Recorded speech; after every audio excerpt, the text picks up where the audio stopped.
The fact that Xi Jinping is now visiting Wuhan, does that suggest that China is near or at an all clear? When you're dealing with a new virus, you're never complacent about it. We may have handled the first phase reasonably well.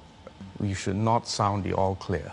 I think the presidency's visit to Wuhan is part of his overall campaign to make sure that the situation is under control across the whole of China. We've been hearing a lot about the summer months in the Northern Hemisphere. It tends to burn itself out. Let me speak as a doctor.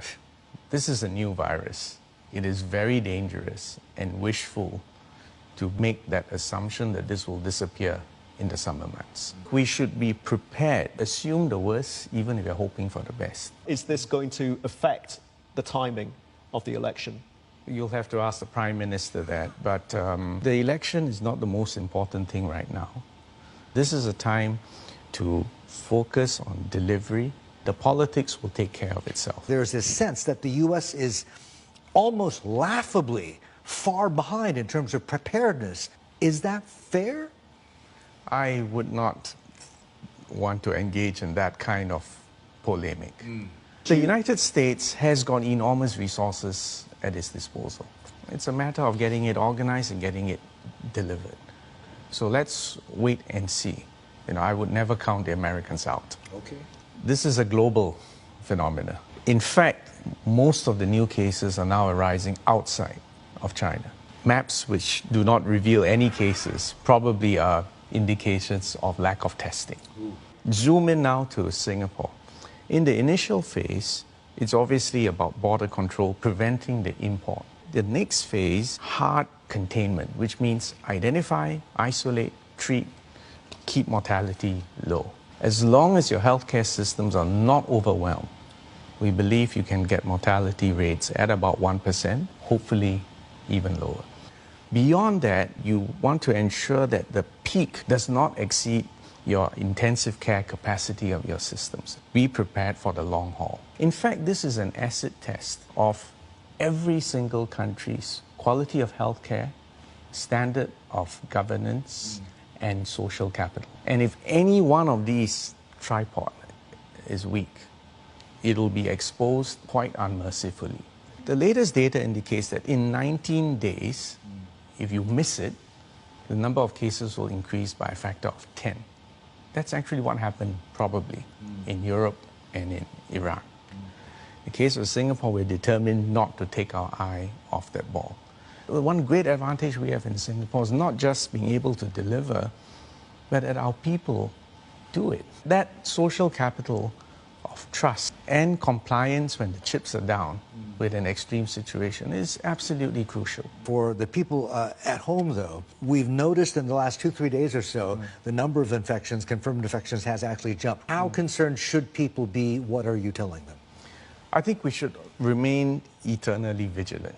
And that's why we're taking additional precautions, cancelling or postponing some events. But the point I'm trying to make is that if you understand that this is going to be with us for 1 year, from time to time cases will come in, from time to time a cluster will pop up, and it is important we identify early, go in, quarantine, contact trace, we can damp it down. But even when we damp down this cluster, keep the lookout for the next.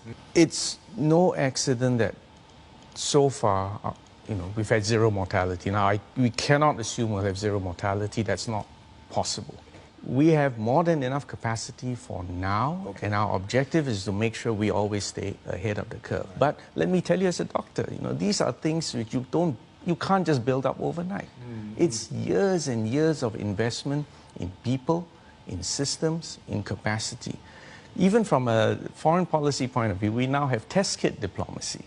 The fact that China published the genome in early January was the reason why we were also able to develop the PCR test kits, which we were able to help provide them when they needed some additional help. Can I just pick up on your point about test kit diplomacy? And I'm thinking specifically about Indonesia, where there has been very few cases reported. Is Singapore in any way helping Indonesia? And are you concerned about imported cases from Indonesia? Let's again put things in context. Sure. 4 of the world's 10 most busy air routes are in ASEAN. So I've told my fellow foreign ministers, we're actually one hot zone. We are sharing information, capacity, and we are coordinating our measures. It's not just a form of words to say we're in the same boat. It's just a time to work together. Finger pointing, making unnecessary comments are unhelpful.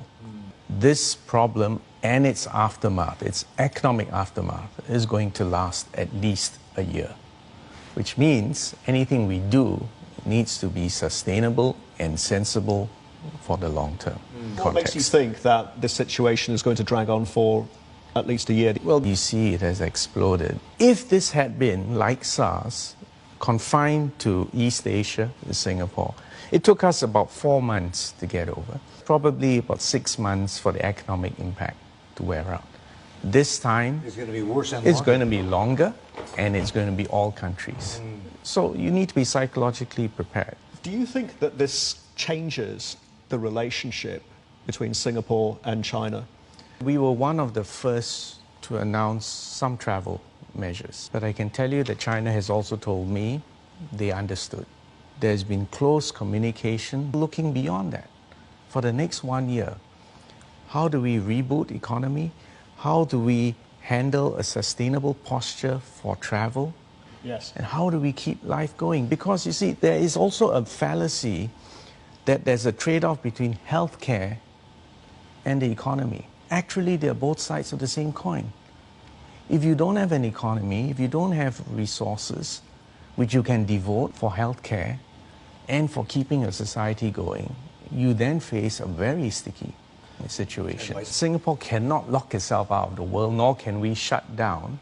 It means from time to time, we will be importing cases. In fact, if you speak to the Chinese now, and I've been in touch with them, I think they are now more worried about importation of cases into China rather than their own containment efforts locally.